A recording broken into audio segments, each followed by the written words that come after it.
সকলকে বসন্তের আন্তরিক শুভেচ্ছা। প্রকৃতি তার নিজের রূপ, রস, গন্ধে আমাদের ভরিয়ে রেখেছে। বিশ্বকবি রবীন্দ্রনাথ ঠাকুরের লেখা মাধবী কবিতাটি আজ খুব বলতে ইচ্ছা করছে।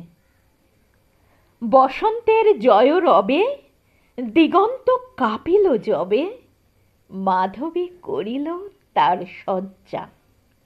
মুকুলের বন্ধ টুটে বাহিরে আসিল ছুটে, ছুটিল সকল তার লজ্জা।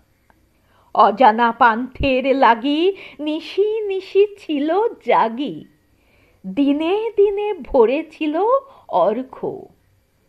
কাননের এক ভিতে নিভৃত পরাণটিতে রেখেছিল মাধুরীর স্বর্গ।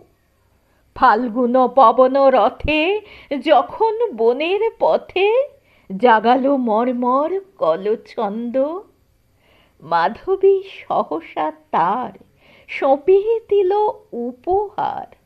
রূপ তার, মধু তার, গন্ধ।